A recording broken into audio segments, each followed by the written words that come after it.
Good afternoon. Good afternoon. It's in partnership with the TTCSP, the Policy Center of New South is holding a session on why think tank matter as a contribution to global forum on this very important thematic. The Policy Center of the New South, known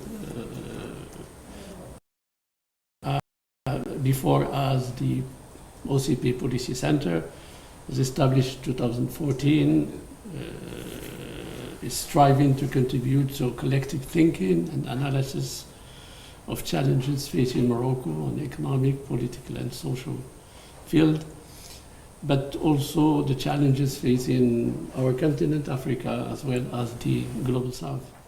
The ambition of the PCNS is to share analysis, to share findings, and to share assessments with policymakers, academia, and civil society at large. Think tanks in Africa are playing a significant and growing role, trying to establish a bridge between civil society and policymakers. There is more and more growing awareness of different stakeholders, whether it is civil society, political parties, government or administration, of the relevance and the value added of think tanks. At the same time, and I think this is one of the specificities of African think tanks, there is a worrying trend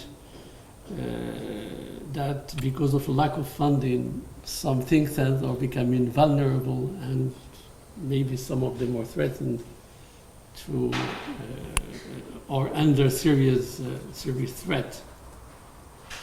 I would like this session to be focused not on think tanks and their contribution in general, but specifically on African think tanks and their impact, their role, their functions in their respective countries. We would like to highlight the specificities of African think tanks, how to make them more relevant, how to enhance their impact on society and on policymakers. Do African think tanks matter more by extensive their activities beyond home state to regional and to continental level, ECOWAS, African Union, ECA? Do African think tanks matter in an international environment completely transformed by new technology of information and communications that are facilitating access to information and data and analysis? And finally, are they more relevant than ever in the current international environment, which is characterized by a lot of uncertainties and also loss of faith or confidence in of public opinion in traditional channels of ideas and opinions? To answer some of the questions, if not all of these questions, I would like to welcome two brother and sister from Africa. Idayat Hassan, director of the Center for Democracy and Development. She is coming from Abuja. And Kidane Kiros, director of the Institute for Peace and Security Study based in Ethiopia. I would like to give the priority to our sister Idayat. Can you please address some of the issues and let us know, drawing from the experience of Nigeria, how we can improve the performance of our think tank? I think importantly, we have to appreciate the role think tank play in the world today, and for us in a specific context, which is Africa and the countries where we work. And also, if you look at our environment in the last decades, we've all engaged more at the continental level with the African Union, and of course the ECOWAS, the IGAD, or all the relevant, the SADC, the relevant economic communities where most of these think tanks operate. And it tells you it's more than what we think of. It's a part of the civil society. It's actually speaking to the issues of development. It's to the issues of development, to the issues of democratization. And importantly, how will we not think tanks become very, very relevant on our continent? Because really, we need evidence to plan.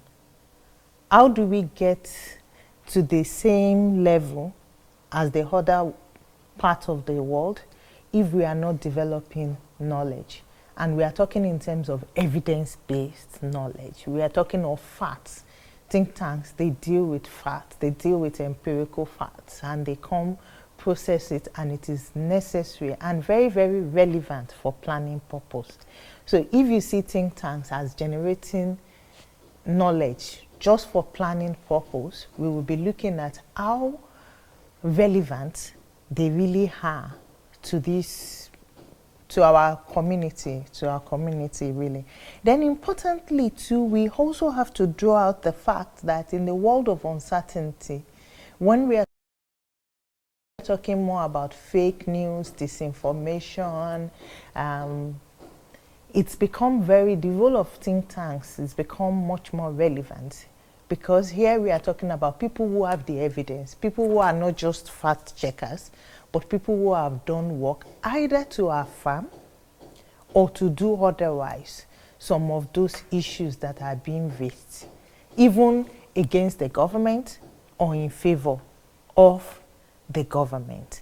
And again, some of the products we are producing of late is not just useful for policymakers, but it's become useful for citizens.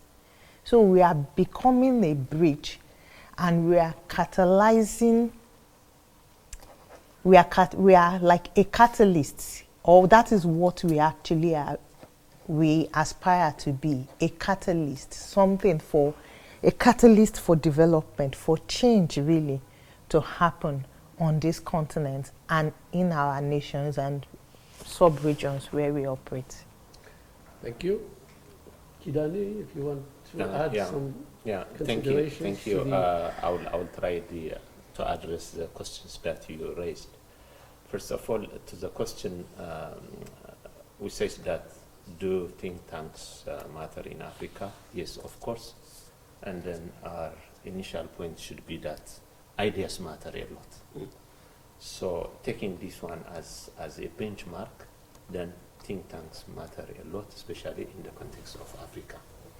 You know, as we know, the role of think tanks in Africa is minimal.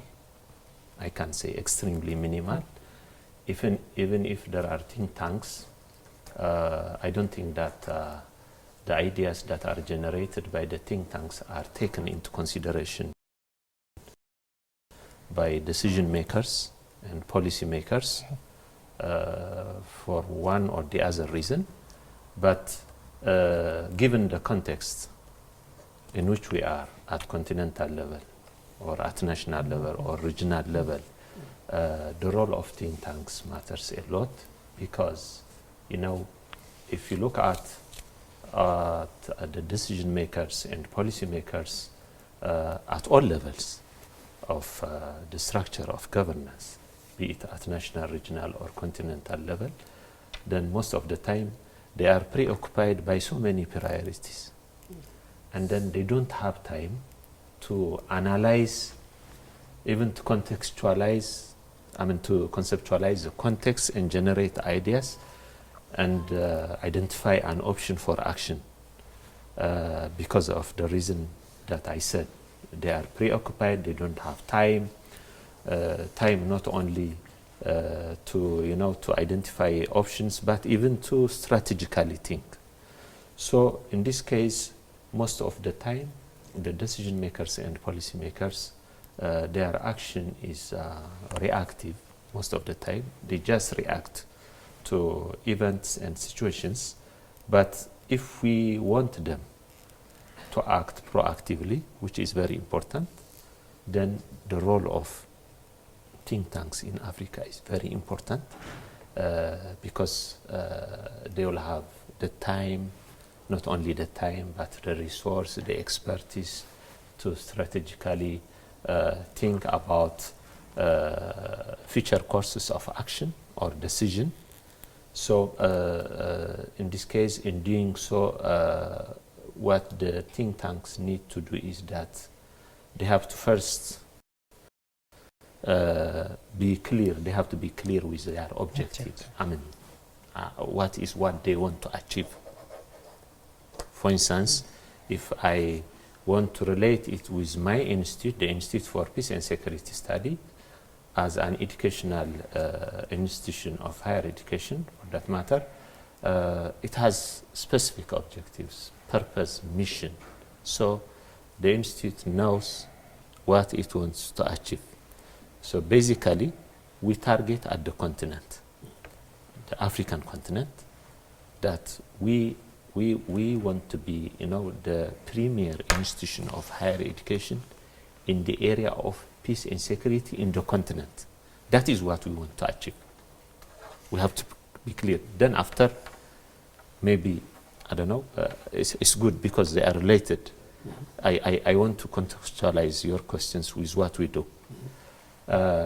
So what we want to make a unique contribution as an institute?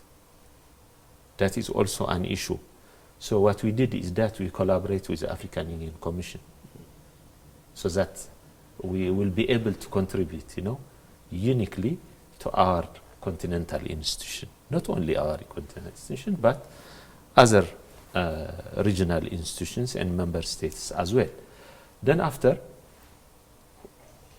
if that is the case, so who are our audience, the target, the audiences? So it's the African community. Okay? When I say the African community, it's inclusive. It includes the African Union, the other regional organizations, and then, of course, the citizens of Africa as well. Then, how we reach them? We have different tools, how to reach our audience. Okay? So we have different formats. Finally, as you said earlier, at the beginning of your explanation, you said resources matter. Right. So how do we get the resource? Well, I'm getting exactly, you offer me the best transition to the question that I would like to share with you. Yeah. Idayat says that, both of you said that think tanks in Africa are extremely useful. They are relevant. They prove to be extremely useful for policymakers and to civil societies. But they have some constraints, they have some obstacles, they have some hurdles to overcome. What are the, let's say, the prerequisites or the ideal requirements that we would like to put together for think tanks in Africa to play their full role in enabling the civil society to know more, to improve, and to play this role of catalyst that you referred to earlier?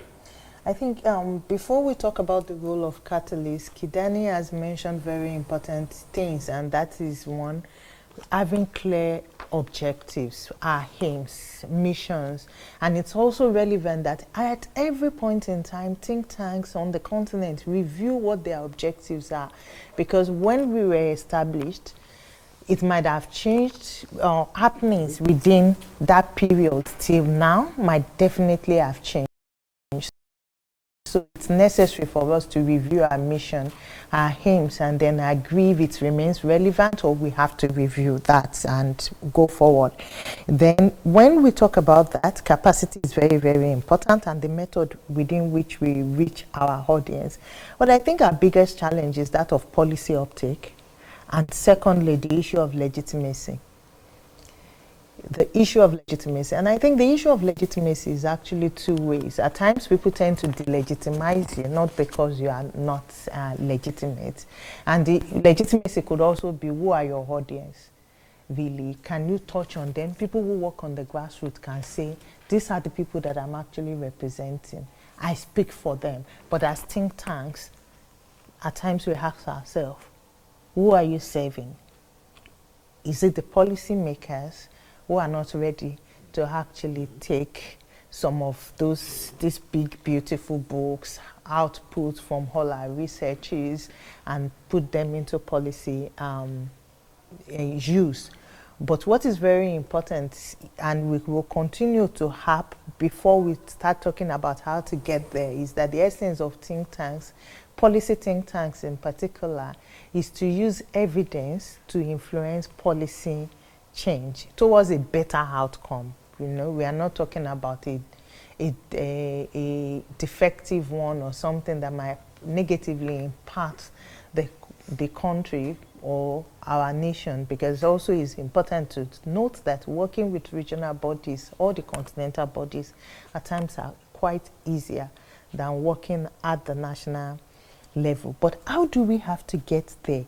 We can only get there, one, when we all have capacity ourselves, and that is very, very key. Capacity is as important, if not more important, than even resources, as in money.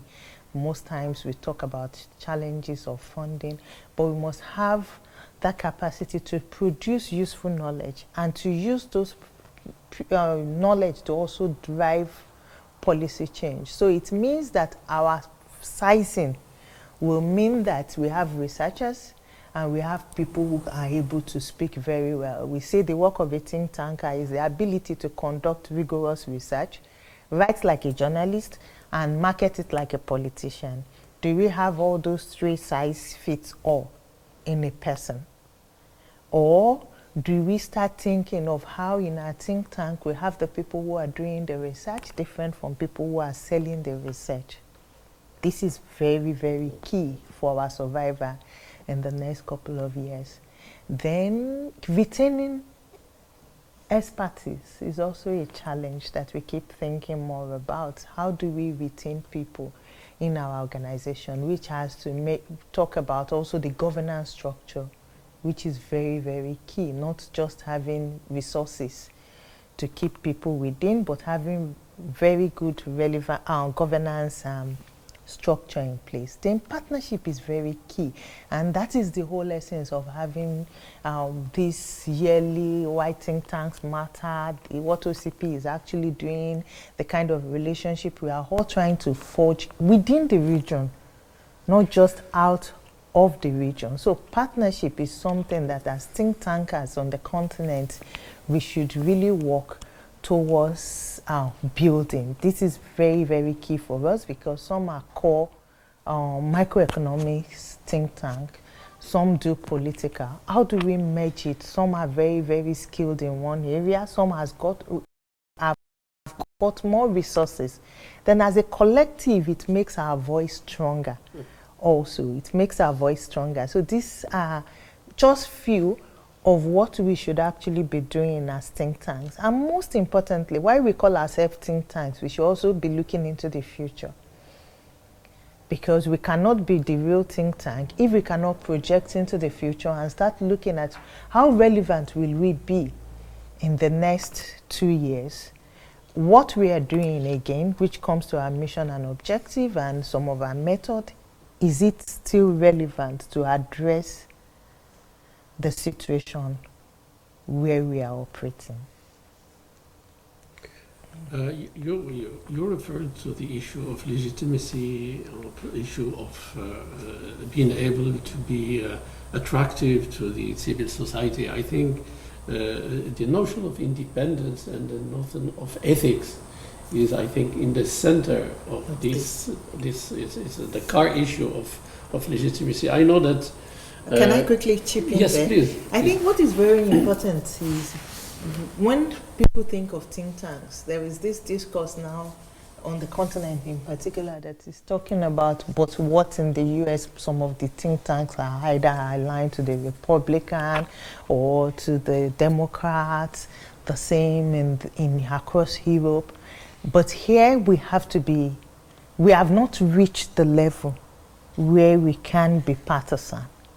Independence is very, very key. And independence is not just independence in the kind of thoughts that we actually bring out in most of our publication, but also in our financing.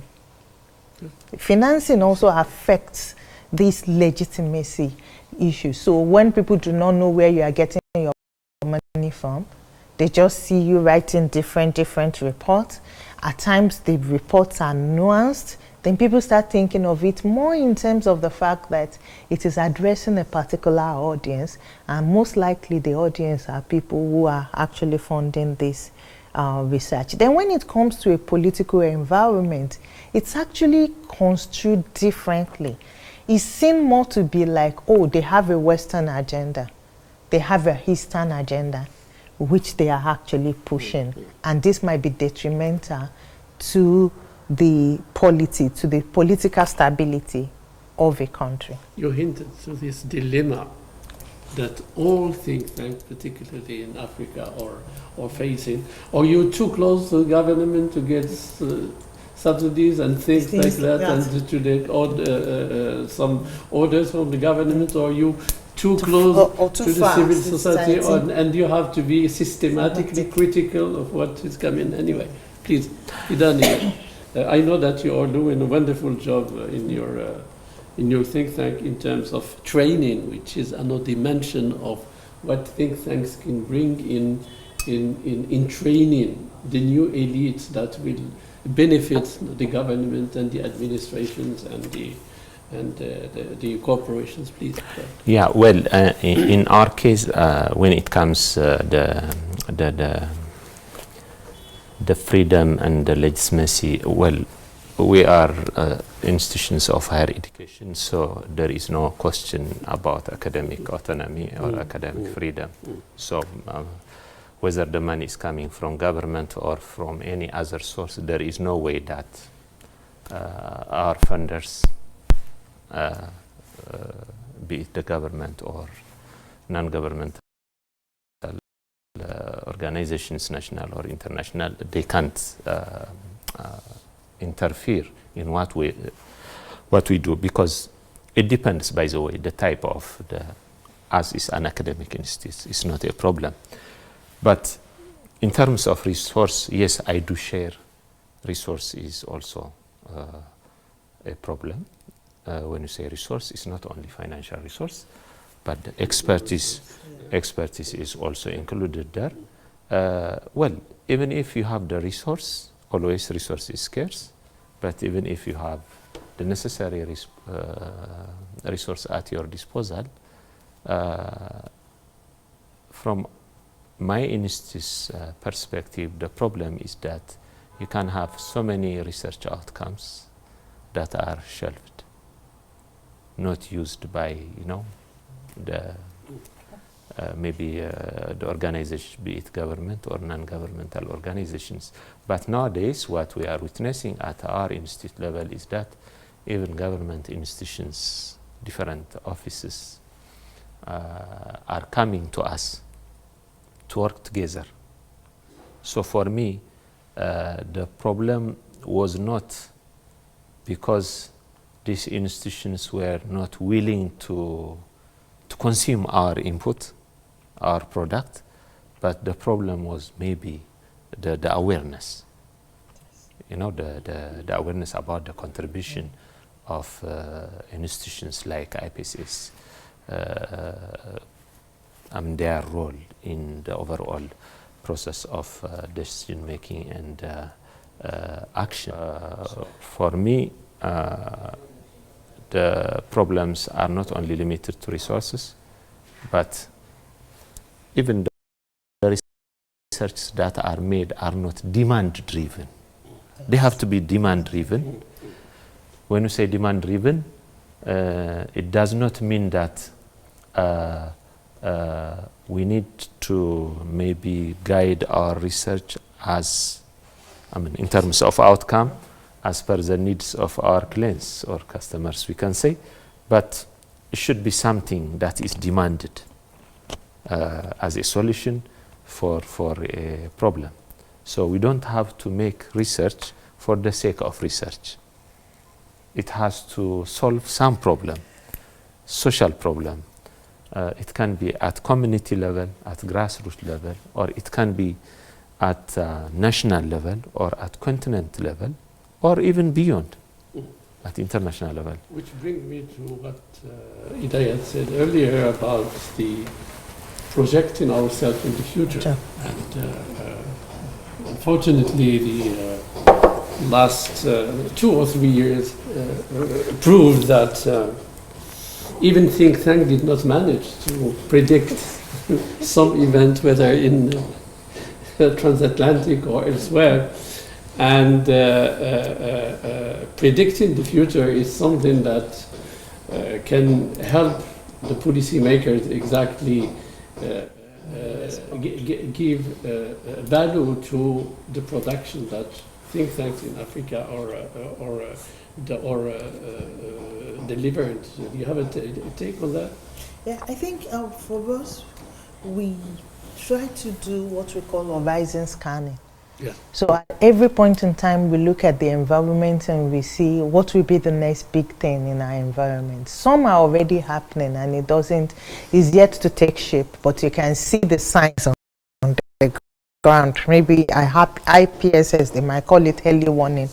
So if in conflict you have that already, that is just rising a bit, and you use your forecast, you can think in terms that the way it is gradually moving, if you have a research in place, timely it will be very useful. So that will be like in Nigeria at a point in time, we have what is called the herders-farmers conflict now. But before it became as hydra-headed as it became in 2016, we had already done a 2-year research from 2014 to 2016. And it came in, by the time it was released, it came in timely. It became timely for all the policymakers for once to buy into it. And I think our problem again is not just horizon scanning, it's understanding the psyche of a policymaker on this continent. A policymaker necessarily is not ready to read a 500-page work, is not even possibly ready to read a 30 pages at times. Yes, they do have people in their office who distill that. But what they want is a policy paper of 3 pages or 1 page. Tell me everything. And if you are able to sell everything to them in the 1 pager, it becomes easier for them to then say, let's go and read this work and see how useful it will be. And when we talk of demand driven, it's not only what we see on ground. At times it's also good to forge partnership. I think some of the mistakes we've also made in this industry at a point in time is totally disconnecting ourselves from what is actually happening within our own environment. At times it becomes very useful. We at the CDD have actually found it very useful to approach either the ECOWAS or we approach the governments in the countries where we work and say, okay, we can help you with this. Then when you walk from stage to stage, from stages to stages together on a document, it becomes their document. It is no longer yours. And I think more and more, the more we work that way, where they see it as their document and they guide it zealously, they just see you to be an hired hand, then it becomes very, very useful for us. That's our impact. Really, that's our impact. Without necessarily having to own a document and say, yes, but we can say we still hold it, but we know that we have worked towards achieving it, rather than producing knowledge, which will always be useful, really, because at times we also tend to say that some of the work we have done is not as impactful as it should be. I have discovered in over 20 years of existence that at times we just get an email and somebody from somewhere far, far off, you can even think of Portugal, you can think of Brazil, not just in Europe, asking us for a paper which was written and cited in another book and saying, can you please send me a copy? Then you look at that, is like a 19-year-old publication, but it's still adding to knowledge. So I think we should give ourselves a slack at times and pat ourselves on the back that we are not yet there, but gradually we will definitely get there. Well, in that case, do you think that we have to follow the good examples in the outside of Africa, or it is in our interest to shape the profile of a model for African countries? I think we have to share knowledge, really. Coming to the meeting we had before having this, we've benefited a lot from the partnership, Euro-Africa. We've learned a lot from our colleagues. We've seen some of them have had think tanks running for 200 years, 185 years, 100 years, 70 years. So of course they learn along the ladder. So that is actually good in terms of learning, which is very important. But again, we have to understand that the context differs. So while we learn to adopt to our own model, we have to define our own, our working by the context within which we operate. You find different models where the government is actually funding think tanks and they still retain their independence in several parts of the world. But here we have not reached such. Of course, there are government funded think tanks still on the continent. In Nigeria, we have NIIA, we have several. But again, what kind of knowledge are they producing? That is it. So how do we also work with those existing think tank? How do we shape our own and say this is an African model? We can even start writing a model to say if you want to organize a think tank, it's just an handbook. It's something we can all look at and see, okay, this is the best lessons learned from OCP in 4 years. This is what IPSS has done to organize working groups and having the Tana Forum successfully. This is how at the CDD we've been able to work for more than 20 years with a governance structure that means that with every 5-6 years, the director will have to leave and another person comes in again. So these are very, very necessary learning. A very practical question to both of you. You're going to have elections. You have had elections, and I would like just to know if prior to the elections and the run-up to these elections, did you receive any comments or any requests from the political parties, just to enlighten them about some aspects, some prospects, whatever? I think for us, really, we work a lot with political parties, particularly not just during elections, but it's one of our core programs in terms of facilitating inter-party dialogue.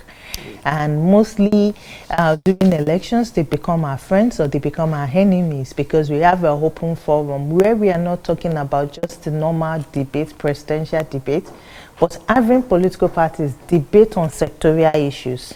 So you are talking about education. We want the public to know how you hope to achieve this objective of education and in living reality. So in those kind of places, we are partners. But again, people want to know also, it's become relevant for political parties to have analysis, historical evidence of the voting pattern, for instance. They want to know what the numbers says, aside from what they are paying for. They want to see, okay, from 1999 to 2015, how have people been voting? Is it in a bifurcated way? Is it in a linear way? It's not just think tanks, the government, the international missions who need this kind of knowledge. Even the political party need knowledge to plan. And this has become very, very useful where you just get every people, or they go on the site or you get email, or they want you to even distill the manifesto. So when we distill the manifestos and we think that we have actually done it for the public as a voter education strategy, but it's also a strategy for somebody to look and so to see my manifesto is actually better in this regard. So it's, but again, in the elections these days, I think what we are confronting goes beyond political parties and their action. In Africa, more and more, the issue of fake news and disinformation in particular, I don't even see it as fake, it's maybe deep fake. Disinformation is actually ruling the elections. It's no different from what happened in the United States. People are being targeted. Informations that are further dividing the polity is what is actually going on out into the public space. Okay. Kidane, you are very close to the headquarters of the African Union. Can you just tell us if the African Union is, you're also dealing with peace and security, which is in the center of the mandate and the concern of all Africa and the African Union. Do you receive from the African Union, from the regional economic communities, some expression of interest about your findings, about research that you might conduct, and if these comments are satisfied, does it really have some kind of impact? Well, in terms of the request that we have from the African Union Commission, first of all, we have a formal Memorandum of Understanding with African Union Commission. This is, when I say formal, it is based on the decision of the African Union Commission's Council that we are given the mandate of building capacity in the area of peace and security. So you're talking about training, basically. Yeah, I will come to your question as well because it's related. So we have the training. First of all, why we got this mandate? I think it's good to explain. If you can remember, in 2009, heads of state and government of Africa, they had a meeting in Tripoli, and one of the declaration or one of the provision in what is called Tripoli Declaration is that these heads of state and government, they recognize that there are problems that are related with peace and security, which are not clear enough in terms of the causes. The cause of those peace and security issues or problems. And then they officially said that they had this intellectual challenge, and that intellectual challenge should be tackled by supporting research institutes and universities in Africa. So as part of that declaration, then we got this mandate. Maybe, I don't know why IPSS. Is it because of the relevance, or is it because of the proximity? Well, it might be another explanation, but we got that mandate, and then we are training practitioners, not only training practitioners, but we are also involved in a research team which is known as AFSOL, that is African Solutions for African Problems. So naturally, the research outcomes are going to be consumed first by African Union, because it all deals, AFSOL deals with African solutions to African problems. And then you have also the regional mechanisms or regional economic communities, and of course, member states. And this is one way. The other dimension is that, every month there is this meeting of the Peace and Security Council, the 5th, yeah, exactly. So yes, every month, ambassadors are chairing the meeting. So some of the ambassadors, when their turn comes, they approach us to prepare for them a concept note for discussion, which we have been doing for some time. So that is also one one contribution. And not only from the continental issue, but as I told you before, we have also some requests from government institutions. For instance, recently there was a request from the Ministry of Peace in Ethiopia to organize a peace conference of institutions of higher education, whereby we brought students, professors, and then stakeholders outside the university. So on behalf of the university, in collaboration with the College of Social Science of Addis Ababa University, we organized that event. Not only our institute and the College of Social Science, but including the Ministry of Peace itself.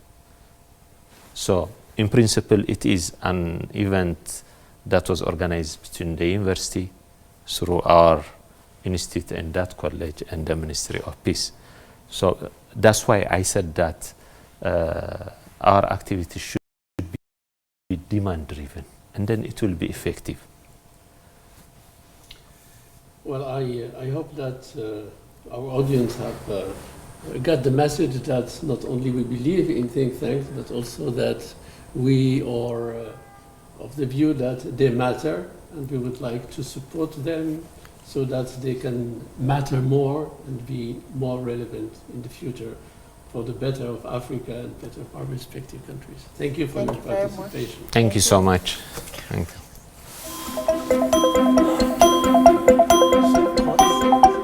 Yeah.